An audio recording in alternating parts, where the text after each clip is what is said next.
A convidada de hoje, Jaqueline de Araújo Nunes Soares, servidora pública, vai abrir o coração e compartilhar com a gente como transformou o caos em cuidado e como, mesmo nas dificuldades, encontrou apoio, recomeços e sentido no amor materno. Muito obrigada, Jaque, pela presença. Seja muito bem-vinda. Olá. Ao nosso Família na Real. Eu que agradeço o convite. Prazer estar aqui.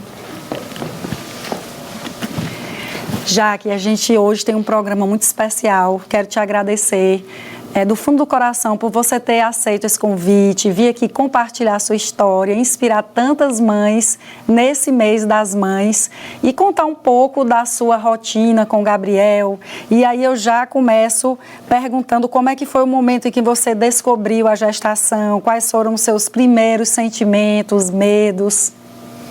Bom, a gestação, a descoberta da gestação em si, ela foi uma surpresa, mas que a partir do momento que eu soube da existência de uma vida dentro da minha vida, eu comecei a fazer pequenas descobertas sobre o amor materno e uma dessas descobertas era a doação, que o amor materno também é doação.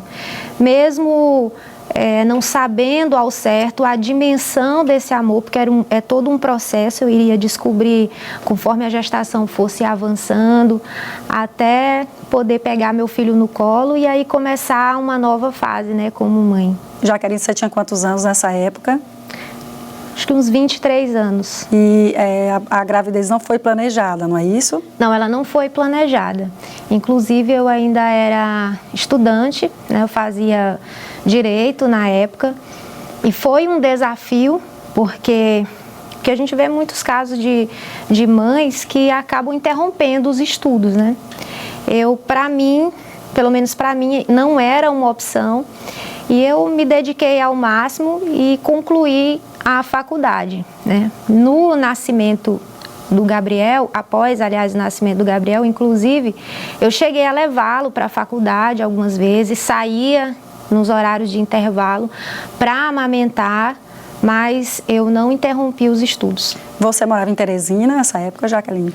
Eu morava em Teresina, mas eu fazia faculdade no Maranhão. Olha só. Aí eu fazia sempre, a minha vida era essa dinâmica de viagens. Eu pegava a van e viajava, né, para fazer faculdade, depois eu voltava. Mas conforme a gestação foi avançando, foram diminuindo as viagens de van.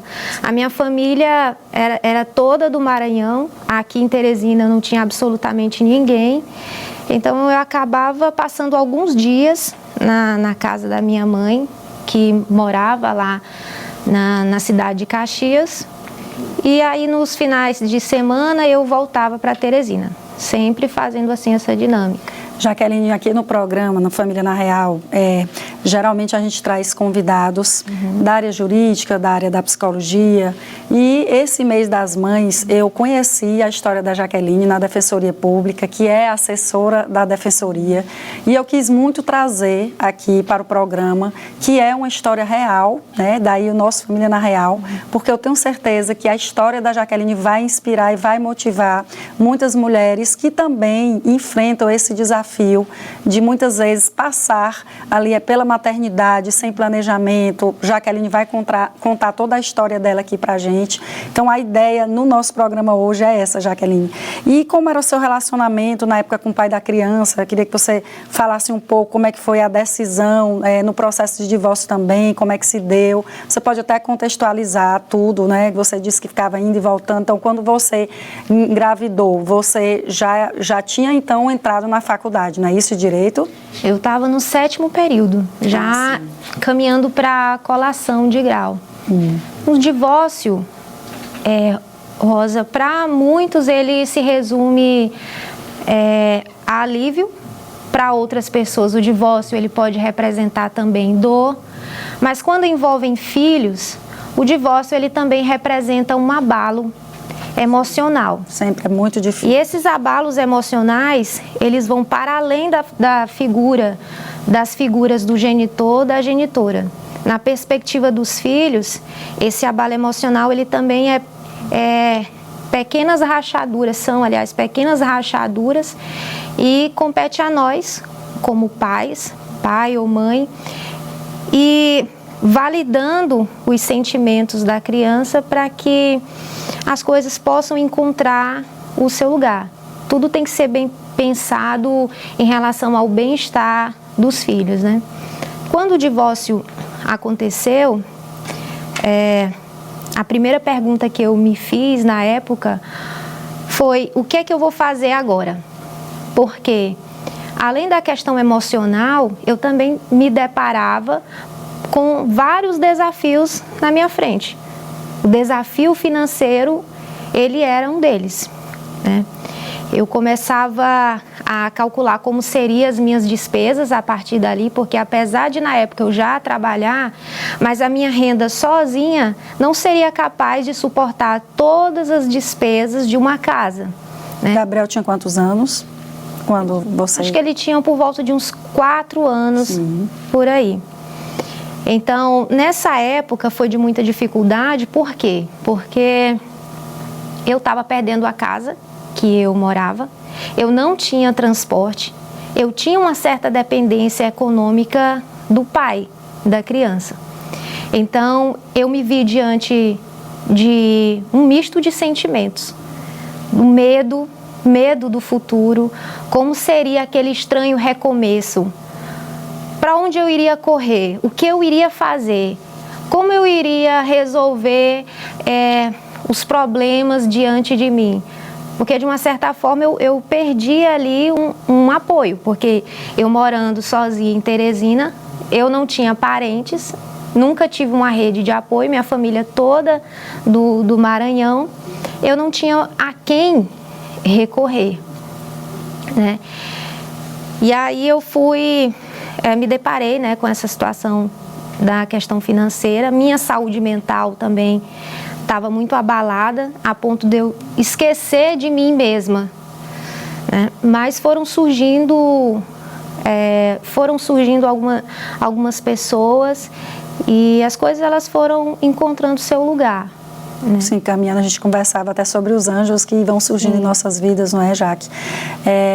Jaque, eu até louvo muito a sua postura e seu comportamento, porque quando você diz assim, Rosa, nós temos que ter uma perspectiva, um olhar para os filhos. Uhum. Porém, nem sempre é assim. Eu que atuo na área de família, e você também, que na Defensoria tem, né, acesso a essas situações, a coisa mais comum do mundo são casais, né, que se separam, ex-casais, que não conseguem estabelecer um diálogo respeitoso, não conseguem conversar sobre os filhos e precisam judicializar, ou mesmo transferem todas as suas mágoas, transferem todas as frustrações de um relacionamento que não deu certo para a criança. E você, tão nova, né, com tantos desafios, como você citou aqui, e ainda experimentando um divórcio com uma situação dessa, né? O Gabriel já tinha 4 anos, você tendo que se deslocar, você estudando aqui. Então, eu queria que você falasse um pouco como é que foi assumir essa maternidade, que não deixa de ser uma maternidade solo, né? Logo após, ali nos primeiros anos, que você teve essa dificuldade, né, de ter esse apoio maior do pai, de uma família, né? Eu queria que você falasse também dessas pessoas que, inclusive, a gente tem momentos, registros aqui que você nos enviou de pessoas importantíssimas na sua vida e o que é que elas significaram em cada área da sua vida, no trabalho, quem foi que lhe ajudou, como é que foi iniciar, como é que foi recomeçar em uma cidade nova com um filho no colo e passando por um processo de divórcio tão difícil que sempre é para todos. Recomeçar é sempre desafiador.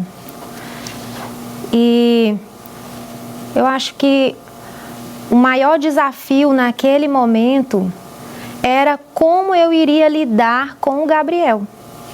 Porque houve uma desconstrução familiar naquele momento. Ele estava acostumado com a rotina dele de acordar, ter o pai, ter a mãe ali, de repente isso é retirado dele. Então, como seria o dia seguinte após a separação, né? Depois que, sim, o pai dele deixou o lar. No dia seguinte, o Gabriel, a primeira coisa que ele perguntou: mamãe, cadê o papai? E eu sempre postergando contar para ele, porque eu achava que ele era muito cedo para dizer para ele, que ele não entendia se eu fosse falar que a partir daquele momento ele ia ter 2 casas, ele ia ter 2 quartos. Toda essa dinâmica, né? Toda essa dinâmica dele queria mudar. Mudança.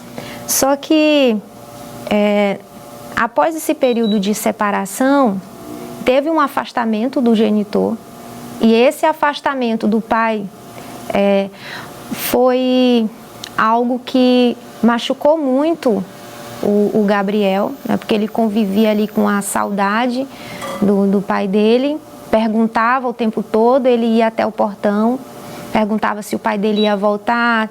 Eu sempre dizia para ele: não, teu pai está trabalhando. Eu nunca chegava para dizer a ele o que realmente tinha acontecido. Nessa época, foi uma fase também pandêmica, tinha uma certa limitação na creche do bairro que eu morava, de horários, não podia ficar até o horário normal da creche e tudo mais. Aí teve essa fase, né, que ele alcançou também, e a questão dos problemas emocionais. O Gabriel não se adaptou, e eu precisava também conciliar o meu trabalho com a maternidade, com os estudos, porque eu também estava estudando para a OAB na época, e eu me via num esgotamento mental que, em certos momentos, eu desabava. Eu chorava, eu tentava não passar o meu estresse para ele, tentando encontrar a saída para os problemas que estavam ali diante de mim. Mas eu nunca desisti, sempre me dediquei ao máximo para que o Gabriel pudesse viver da melhor forma possível, né? E ele, nessa época, eu contei com a ajuda de algumas pessoas. Eu quero aqui reconhecer também a ajuda que a Dona Socorro fez por mim nessa época. Ela ficava com o Gabriel enquanto eu ia trabalhar. Mas apesar de todo o amor, todo o carinho que ela dava a ele, ele também não se adaptou. Gabriel, ele perdeu peso nessa época. Dona Socorro era a pessoa que... Ela cuidava do Gabriel, era uma senhora que cuidava do Gabriel. Sim. E o Gabriel, ele tinha febre emocional, ele precisou de acompanhamento psicológico nessa época, mas essa fase, graças a Deus, ela foi superada. Sim. Então a gente conversamos já. Nós vamos agora para um rápido intervalo, mas antes eu quero pedir sua participação. Se tem alguma sugestão de tema, alguma dúvida, manda pra gente. Nosso contato é o 988660001, ou você pode só apontar a câmera para o celular e o QR Code aparece aqui no vídeo e vai direto para o nosso WhatsApp. Fica aí que a gente volta já.